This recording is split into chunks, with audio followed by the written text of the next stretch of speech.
Hey guys, welcome back to the channel. And yes, it is 4 a.m. and I did just watch the Little Mermaid movie. And yes, I'm going to talk about it.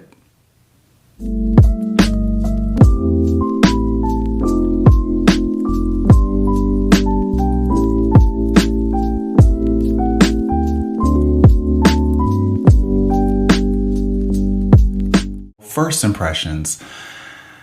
Like just overall, the movie was it was okay, and that's not even really a compliment. It was just okay. So right at the beginning of the film, I will say this: you know how like with every Disney movie, they have like the whole "When you wish upon a star," da, da, da, da, da, da, and they show like the Disney castle.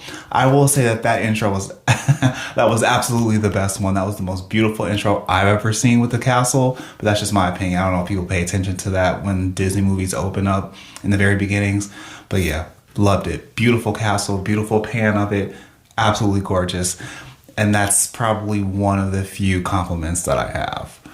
You know what? I will also say that the movie isn't as dark and gloomy as Disney advertised it like to be, as far as like the lighting and everything like that. Like actually throughout most of the movie it was fine. I'm not really sure why Disney seems to be on this kick of having this dark, gloomy, almost kind of like somber like tone to it. I don't know, but in the actual, like the finished film, it's not really like that. But what was awful and disgusting looking was Atlantica. We went from a golden paradise with giant golden arches and giant golden pillars to now it's some sea moss covered, damn, dark, bleak. Atlantica is not beautiful, and I was actually really disappointed about that, because if you remember in the original film, like there's like almost like a kind of like a hole, and like the camera goes through it and then it opens up and boom, there's a big giant golden Atlantica where it's like, wow, like we can marvel at it. In this film, it still goes through the passageway and then it opens up and we're expecting this giant golden gorgeous palace. And what we get instead, honestly, I didn't even know that was Atlantica at first. I'm like, oh, what is this ugly place? Like, what is this ugly object? And then that's Atlantica. So yeah, Atlantica was dusty, crusty, and it was just busted. It looked horrible. So let's jump into the music and then I'll talk about the characters. So with Part of Your World, it sounded good. It sounded good. I mean, we already knew she's talented AF. She's a really great singer. That doesn't need to be said. That's very obvious. It speaks for itself. And the song was good. I just like the Jodie Benson version a lot more. In fact, I love the Jodie Benson version. Hers was okay, but I just didn't get as much passion as the cartoon. Like, granted, it is animation and you can draw almost anything into existence. But I feel like in the acting department, I wanted a little, I can tell she was really trying. She really was. I'll give her that. But just overall, I just felt like her performance was kind of lacking. Like I felt like where there should have been a little more passion, I felt like she was just kind of lacking in that area. So although it was good, it could have been better in my opinion. Speaking of Part of Your World, so you know at the very beginning, for those of you who have seen the original film, they do the Fathoms Below song where it's like sung by all the sailors and like like that sailor song. So for some reason they saved that till after Part of Your World. And I guess when Ariel comes up to the surface, that's when they decided to play that song. I'm not really sure why they made that change. I feel like Fathoms Below at the beginning was fine the way it was, because at the very beginning, they're just singing about the mysteries of the Fathoms Below. They're singing about the mysteries of the ocean. And that just kind of helps. And then we get into like, you know, the pan shot and Atlantica and all that stuff. And it made sense. Well, in this movie, Fathoms Below is now after Part of Your World. So it's like, I mean, to me, it felt like it's a little bit late to be singing about something like that. But, you know, Disney likes to ruin their classics. So it's going to be a lot more of that. Prince Eric also got a song. And the guy's not a bad singer. You know, he's not bad. But Honestly, the song was absolutely forgettable. Absolutely forgettable in every way. Like I don't remember the melody. I don't remember anything. I don't even remember. I hardly even remember what he was. I think he was just singing about like the need to like find her and how he's just really going through it. Under the Sea, which is like, who does not love the song Under the freaking Sea? So Under the Sea, it was not as exciting as it was in the original film. I can tell they tried to replicate some of like the colors and like the different sea creatures, like just vibing out and having fun. But it just didn't match the original. Like I said, I understand the original is like hand-drawn animation, so you can do almost anything. But just overall, it wasn't really that great for me. And something about the song was kind of off. I can't put my finger on it, but it just feels like it didn't really, I didn't get amped up listening. Like when I usually listen to Under the Sea, I'm like, oh, like, you know, man, this is a really great place. Like, oh, like if I was a mermaid, I do want to stay here. But like when I listen to this Under the Sea, like I had me think like, I'm actually kind of on Ariel's side. Like I kind of need to leave and see what's going on up on the land.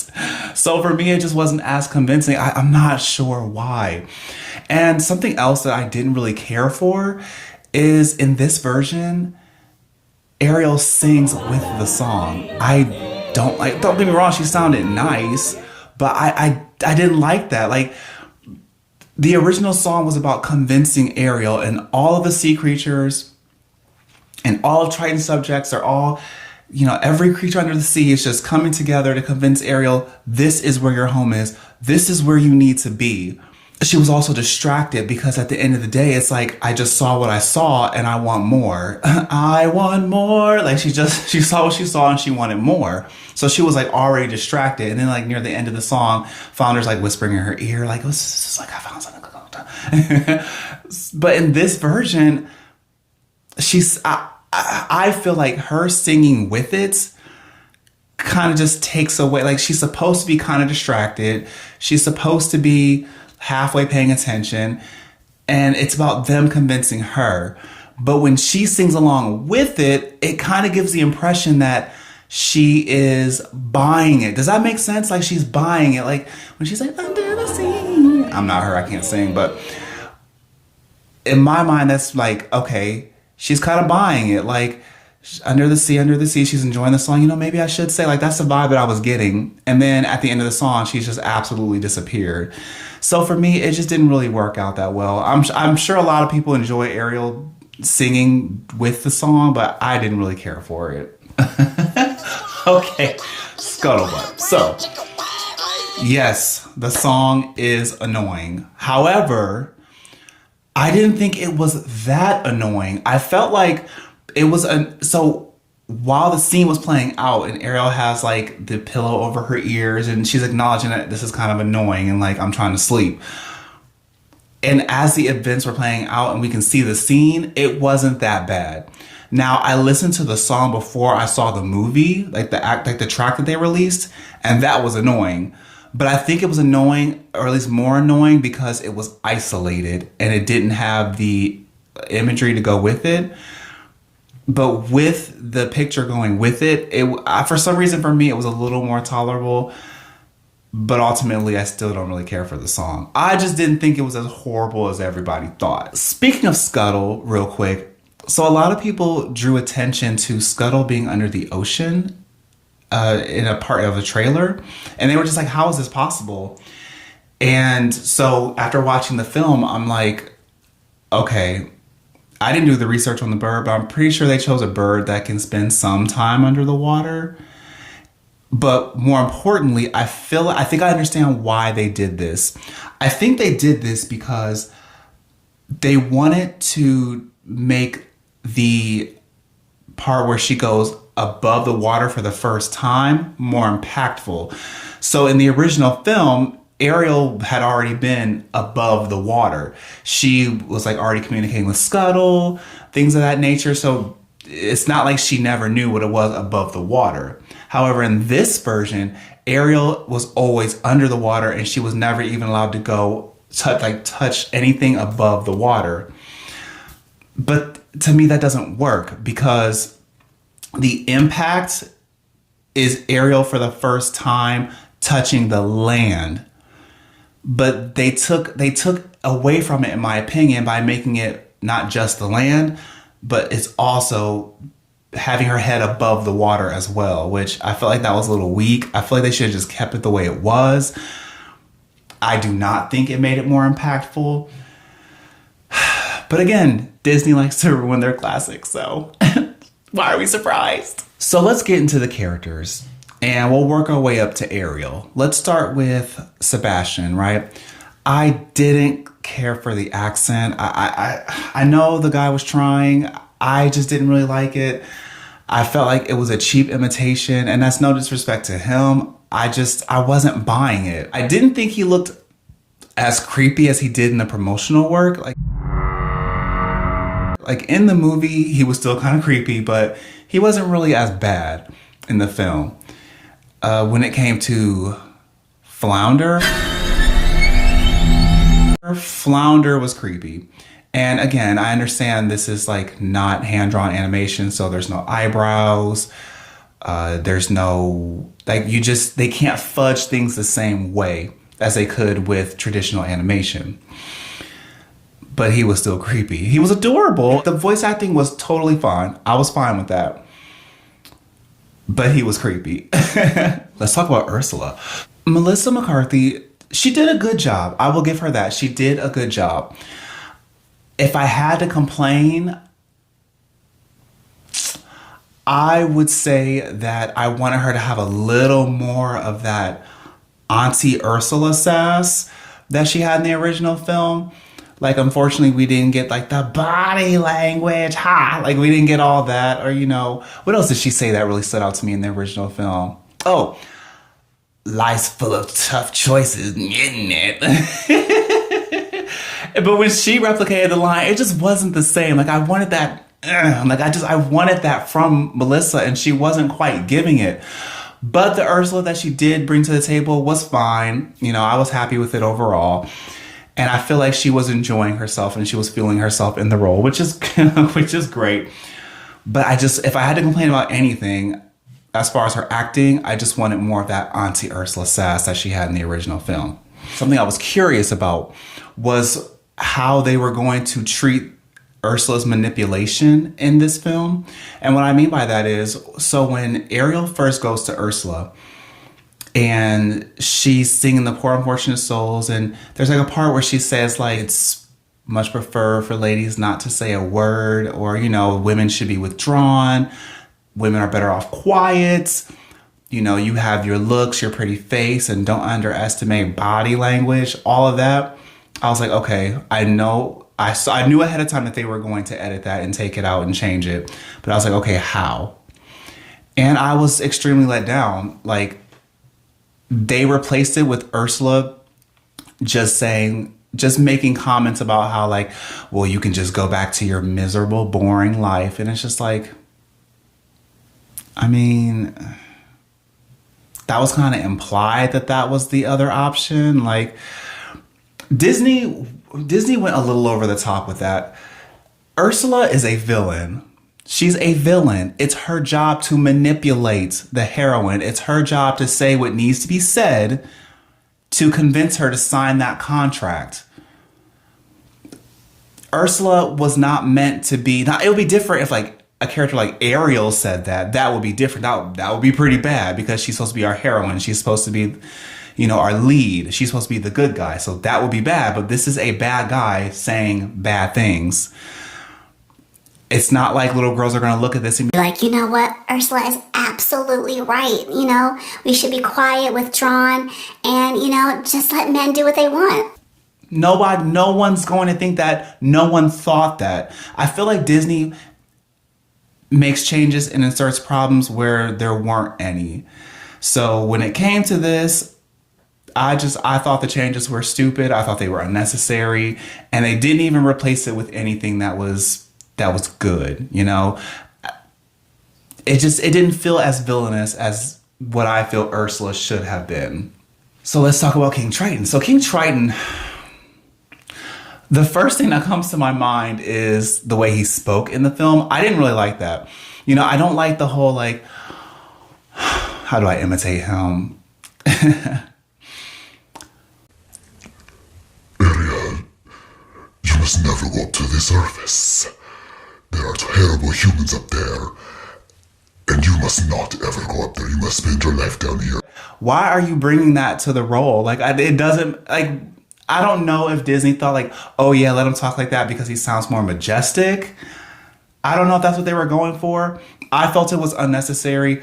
The original, like the King Triton from the original movie, the way he spoke was just fine. Like, Ariel, I can't do it, but the way he spoke was fatherly. It sounded good. Like, this one, I don't know. And also something I just thought of just here on the spot, Triton, I felt like he could have been a little more fatherly, because the original Triton, he felt like Ariel's dad. Whereas in this version, he just feels like the king. Does that make sense? In the original, Ariel called him daddy. Now, I'm not saying that she has to call him daddy, but it just felt more like a father-daughter thing. Where in this movie, it felt like a king and just a lesser royal. Like, I don't know. Sorry. Sorry. So another thing is, in this version, mermaids and humans are like established enemies. They do not like each other. They both teach their own people to stay away from each other. And King Triton absolutely backs that up in every way, like more than the original King Triton.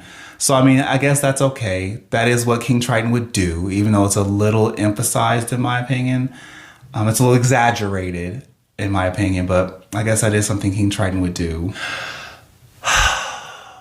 And this one saddens me because the next character is Scuttle.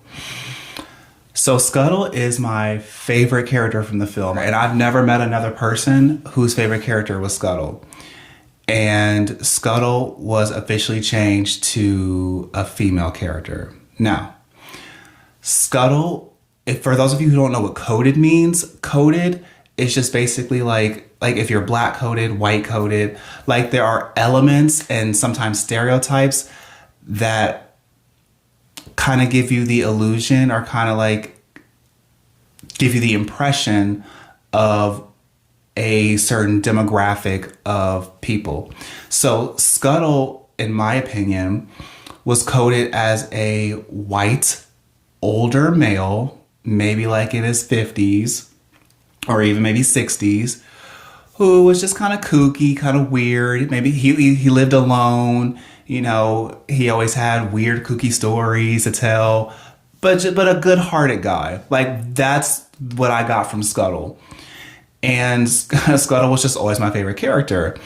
And to now know that Scuttle is officially female, like,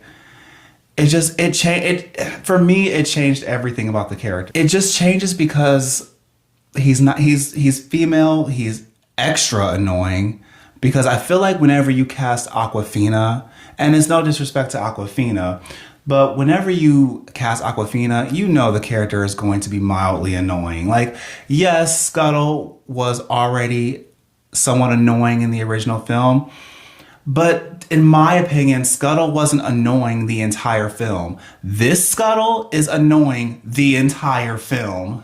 The entire film. There's not one time where Scuttle isn't annoying in this film. In the original, Scuttle was really only annoying when they were singing Kiss the Girl. He was like, wah, wah, wah, wah, wah. Which I don't mind. I don't mind Scuttle singing, but I'm probably biased. But that was the only real time that Scuttle was like truly annoying. But like in this film, not only is Scuttle female, but Scuttle is extra annoying. So to me, Scuttle is absolutely destroyed. And hashtag not my Scuttle. Okay, this is not my Scuttle. Let's talk about Eric. Eric was adopted. His mom's a black queen. And this side note, this also seems to take place in like a more Caribbean setting, which is great. My biggest problem with Prince Eric is that he was stripped of his masculinity. That's one of the biggest problems. He was stripped of his masculinity. So in the original film, Ariel saves Eric from drowning. So that's one save for Ariel. Great. Then in the end of the movie, He saves her by ramming a ship into Ursula, thus defeating her and ending her life. So they both saved each other equally. And as a lot of you probably know, Ariel is part of the Disney Renaissance princesses. So they were trying to make the heroines more active. And I thought that was great. You had Ariel, who saved a man, and then you had the traditional man who saves a woman. That was fantastic. There was nothing wrong with that. There was nothing wrong with that equation. That was perfect. I had no complaints. I felt like that was good equality. That was wonderful. But no, what do we know? Disney likes to ruin their classics. So now, in this film, Eric does absolutely nothing. Eric's always on standby. And Ariel literally carries the baggage. She literally carries the weight for every single thing that she does. It's almost like this film does not allow males to help females. And let me give you a couple examples. So, of course, as I said, so Ariel saves Eric from drowning. They kept that. She saves the dog, which that's new. What was the dog's name? Max, I think. Yeah, she's like under the water and she like kind of like guides the dog to the boat so that the dog can like be rescued with the other ship crewmates. And not only that, but as you probably already know, Ariel is the one to slay Ursula. So then what does Prince Eric do? Nothing. Nothing. He does absolutely nothing. He fights for his own life, but he's not able to save anyone else. Like, that's horrible. Another thing, so when Ariel gets her legs after seeing Ursula, in the original film, she can't breathe and she's struggling. Her legs are new to her. She doesn't really know that well how to kick just yet. She learns within seconds because her life is on the line, so she learns pretty quickly. But her best friends, Sebastian and Flounder, are right there helping her get to the surface as fast as possible. And that's the famous scene when she like whips her hair back and she's out of the water, right? Well, no, because that wouldn't be true female empowerment if a male came and helped her. A male in any form, whether it's a small sea creature or a grown man. No. In this version, Ariel once again saves herself. She brings herself up to the surface. And it's not the biggest deal, but it's the fact that it's combined with all of these other changes that make it so annoying. It's like she doesn't have to literally do everything on her own. It's okay for someone else to help you. And it's funny because men can't help you, but an evil sea witch who's trying to kill you is allowed to help you because she's a woman, right? Because she's a woman. But if it's a male character, absolutely not. We will do everything within our writing power to make sure Ariel saves herself. And I just feel like overall Eric was emasculated in a way. Eric should have been the one to slay Ursula, because if you think about it, now they made these changes. Ariel is a murderer. She literally murdered her auntie. Like, I don't know if they thought that through all the way, but I can't think of a Disney princess in the princess line, not like a side princess, in the princess line, who has ever intentionally taken another person's life. So they forever stained Ariel. She took the lives of one of her own people. Like, I'm not just saying like family members, which she technically, like, that's her aunt. So she took her aunt's life, but she also took out another person.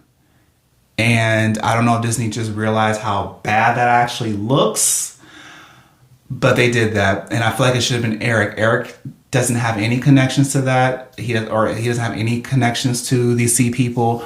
It would be nothing for him to take out the bad guy while Ariel can keep her hands clean. Like, I wouldn't have minded if she assisted with it, but I just feel like she shouldn't have been the one to fully execute it. I just think it looks bad.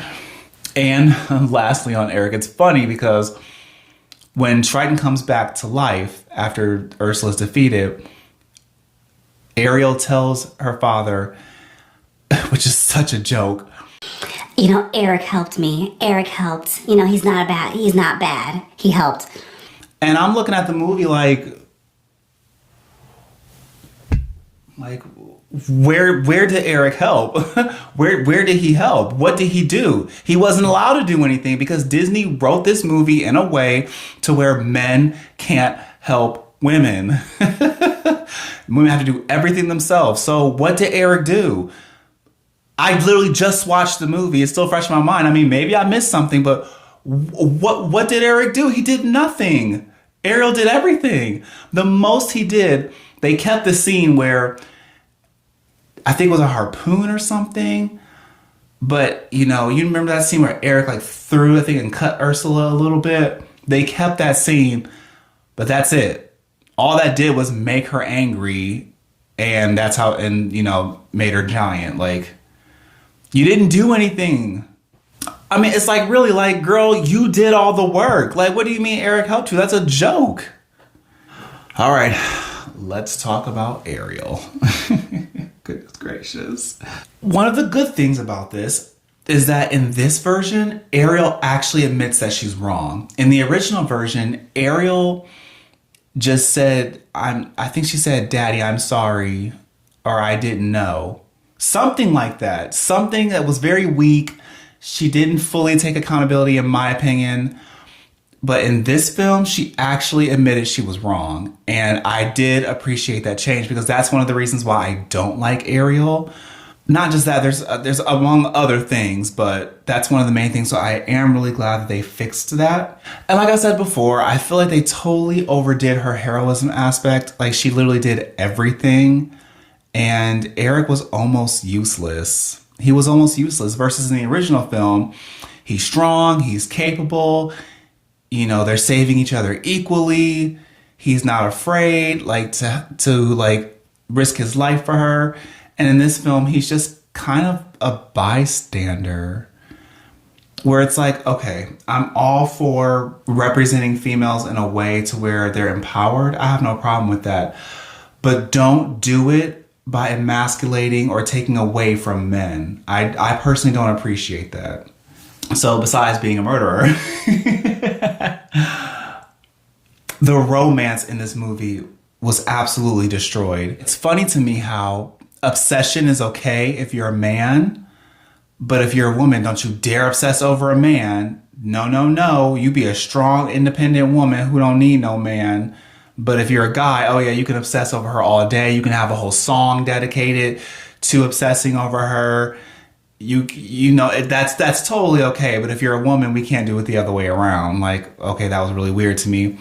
And I just feel like it like ruined a lot of like the romance and the chemistry. Like when they finally did kiss, to me, it felt empty. It felt like there wasn't enough romantic buildup. Like something about this movie, another thing I did like is that they spent more time together than in the original film. That's great.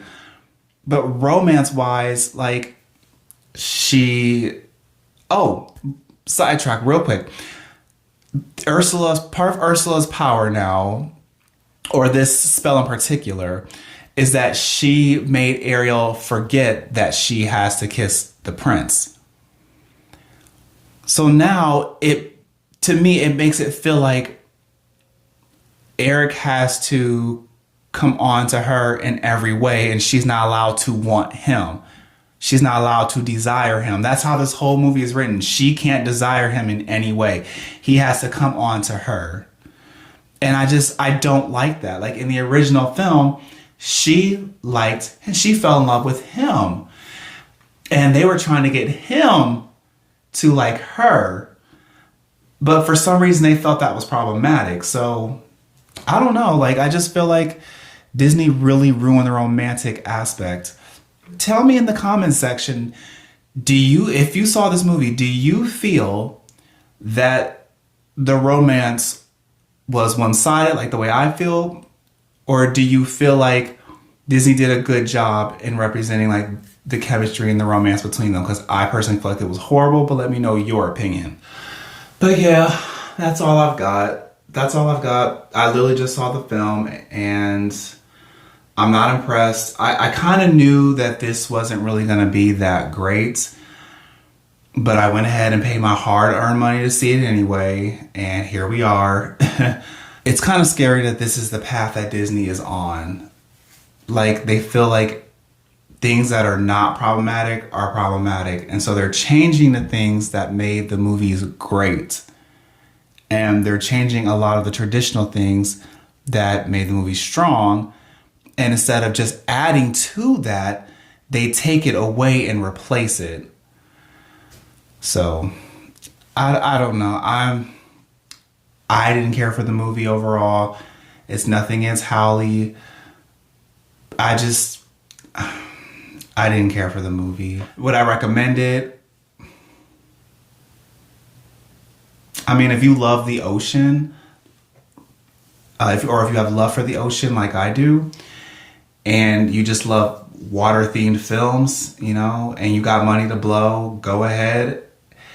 If you'd rather just stick to the original film and let Jodie Benson work her magic, and let Eric work his magic, let just everyone work their magic, Scuttle work his magic, then I say just stick to the original film and love it to death, because this remake ain't it. But anyway, Wonders, thanks for tuning in. If you have not subscribed, please do. And yeah, like the video or dislike it, you know, that's fine. Everyone has their own opinion. But more importantly, I also want to hear you in the comment section below. Tell me what you thought of the film if you've seen it. And if you haven't seen it or don't want to see it, tell me why you do not want to see it. Besides, you know, the race swapping, we're over that. But tell me why you don't want to see it, you know? So I'll see you guys in the next one. Thank you so much and take care.